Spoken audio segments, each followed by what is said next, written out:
अस्सलामुअलैकुम। तो कैसे हैं सब? उम्मीद है सब ठीक ठाक होंगे और बहुत ज़्यादा खुश होंगे। तो बहुत ही ज़बरदस्त चिकन आलू शोरबे की रेसिपी आज आपके साथ शेयर करूंगी। चिकन आलू शोरबा हर किसी के घर में बहुत ज़्यादा बनाने वाली जो डिश है, आज उसको हम देगी स्टाइल में बनाएंगे। देगी चिकन आलू बनाएंगे। तो सबसे पहले एक कढ़ाई ले लेंगे, खुला बर्तन, जिसमें मैंने डाल दिया है 1/2 कप ऑयल और साथ ही मैंने डाल दिए हैं प्याज, तकरीबन 2 बड़े साइज़ के प्याज। इसको मैंने तो थोड़े से बारीक चॉप करके इसको कटिंग करके मैंने इसको डाल दिया है। अब प्याज को हमने इतना ब्राउन करना है, इतना लाइट ब्राउन करना है, बहुत ज़्यादा ओवर ब्राउन नहीं करना। बस इस स्टेज पर जब प्याज आपके ब्राउन हो जाए तो हमने यहाँ पर डाल देने हैं टमाटर। तकरीबन 1 से 2 साइज़ के टमाटर लेकर उसको कट करके हमने डाल देना है। ये बिल्कुल ऑथेंटिक देगी स्टाइल आपको बता रही हूँ। आपने जब इस तरीके से आप चिकन आलू को बनाएंगे तो आपके जो चिकन आलू का जो शोरबा है और चिकन आलू है वो इतना लजीज बनेगा कि आपकी सोच है। ठीक है, अब हमने प्याज और टमाटर को बहुत ही अच्छी तरीके से यहाँ पर भूनना है।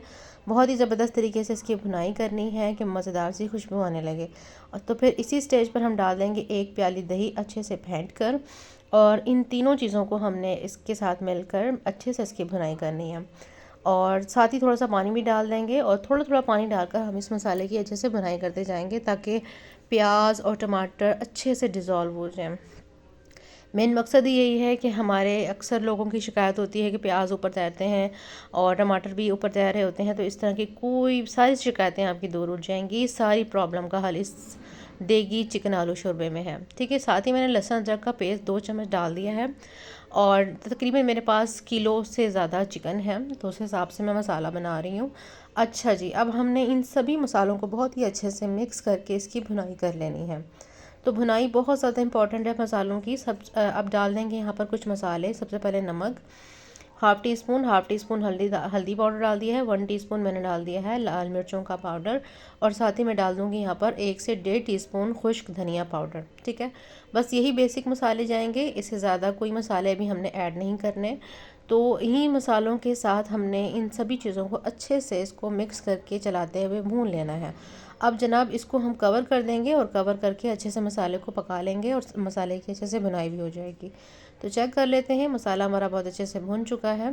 जो थोड़ी बहुत हमारी कसर रह गई है प्याज और टमाटर में, वो भी हम इसको अच्छे से मैश करके जो है वो उसको भून लेंगे और इसको अच्छे से हमने एक यकजान कर लेना है। तो बस जब मसाला अच्छे से भून जाए तो हम यहाँ पर अपने चिकन को डाल देंगे। अच्छे से चिकन को वॉश करके इसको स्टेन कर लेंगे ताकि इसमें कोई पानी वगैरह मौजूद ना हो। तो जनाब चिकन आलू शोरबा किस चीज़ की को बहुत ज़्यादा पसंद है, ज़रूर बताइएगा कमेंट में।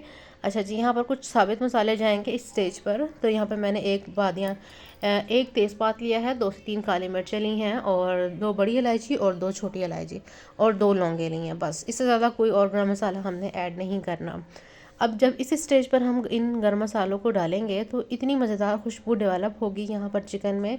जब आप इसको बनाएंगे तब आपको अंदाज़ा होगा कि यहाँ पर बहुत मज़ेदार खुशबू आ रही है, बहुत ही मज़ेदार। अच्छा जी, मसाला हमारा बहुत अच्छे से भुन चुका है, सारी चीज़ें अच्छे से भुन चुकी हैं। अब हम मसाले के साथ चिकन को हमने बहुत अच्छे से भूनना है कि चिकन का कच्चापन, चिकन की स्मेल, हर चीज़ को हमने ख़त्म करना है। तो चिकन की भुनाई में कोई कंप्रोमाइज़ नहीं करना, हमने इसको अच्छे से टाइम देना है ताकि हमारा जो चिकन और आलू का शोरबा सालन है वो बहुत लजीज तैयार हो। अच्छा जी, अब बारी आ जाती है आलूओं की। आलूओं के साइज़ मैंने थोड़े बड़े रखे हैं क्योंकि इसमें जो आलू डलते हैं, जब भी आलू शोरबा या चिकन आलू बनता है या बीफ के साथ बनाते हैं तो आलू के साइज़ थोड़े बड़े ही अच्छे लगते हैं। अच्छा जी, अब हमने क्या करना है, आलूओं के साथ और चिकन को अच्छे से हमने इसको डालकर उसको भुनाई करनी है ताकि आलूओं का भी कच्चापन ख़त्म हो जाए। और जब इसको हम चिकन के साथ पकाएं तो दोनों का जो कुकिंग प्रोसेस है वो सेम होना चाहिए ताकि चिकन भी उसी टाइम में गल जाए और आलू भी अच्छे से गल जाए। तो आलू और चिकन को हमने बहुत अच्छे से भूनना है। आप देख सकते हैं बहुत ही मज़ेदार सी इसकी लुक बन रही है और सारे मसाले अच्छे से भून चुके हैं। जब लगे कि मसाला अच्छे से भून चुका है तो इसमें हम पानी डाल देंगे क्योंकि हमने अभी गोश्त और आलू दोनों को गलाना है। तो यहाँ पर मैंने तकरीबन 1.5 ग्लास पानी डाल दिया है नॉर्मल ग्लास से, और अच्छे से इसको चला लेंगे और चलाने के बाद इसको मिक्स कर लेंगे। और मिक्स करने के बाद हमने इसको पकने के लिए छोड़ देना है। जैसे कि आप देख रहे हैं कि बहुत ही मज़ेदार सी हमारी ग्रेवी तैयार हो चुकी है। ग्रेवी आप अपनी मर्ज़ी से कम ज़्यादा कर सकते हैं और इसकी बहुत ज़्यादा पतली भी नहीं होती और बहुत गाढ़ी भी नहीं होती।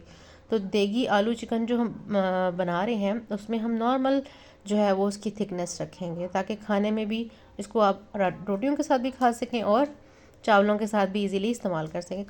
कवर कर देंगे और गलने के लिए छोड़ देंगे, और तकरीबन 10 से 12 मिनट बाद चेक करेंगे तो हमारा चिकन और आलू तकरीबन डन हो चुका है, और ये शोरबे के साथ अच्छे से पक रहा है। आप इसकी कंडीशन देख सकते हैं। तो इसी स्टेज पर मैं डाल दूँगी यहाँ पर तकरीबन 1 टीस्पून के करीब गरम मसाला पाउडर, और साथ ही मैं डाल दूँगी यहाँ पर 5 से 6 हरी मिर्चें, जिसको बीच में से कट करके डालेंगे ताकि अच्छी सी खुशबू सालन में आ जाए। और साथ ही डालेंगे कटा हुआ हरा धनिया, और हल्के चम्मच से इसको हमने चला देना है सभी चीज़ों को जो गरम मसाला हमने डाला है, ताकि अच्छे से हमारे शोरबे में मसाला मिक्स हो जाए और बहुत ही मज़ेदार सी इसकी खुशबू आ रही है। यकीन करें बहुत ही माशाल्लाह से हमारा देगी आलू चिकन तैयार हो चुका है। तो बस इसको हल्के से चला लेंगे, आलू को चेक कर लेंगे, आलू हमारे अच्छे से गल चुके हैं, चिकन भी हमारा अच्छे से पक चुका है। तो बस इसको हम कवर कर देंगे और रेस्ट के लिए छोड़ देंगे, और इस फ्लेम को मैंने ऑफ कर दिया है। तो आप देख सकते हैं माशाल्लाह से अल्हम्दुलिल्लाह बहुत ही मज़ेदार सा हमारा देगी आलू चिकन शोरबा तैयार हो चुका है। इसकी खुशबू इतनी ज़बरदस्त आ रही है, इतनी मज़ेदार है कि आप जब इसको बनाएंगे तो सारे पूछेंगे कि आपने ये देग, ये सालन कहाँ से मंगवाया है। तो आप इसको घर पर बनाएं, घर पे ट्राई कीजिएगा, इतना मज़ेदार ये सालन तैयार होता है।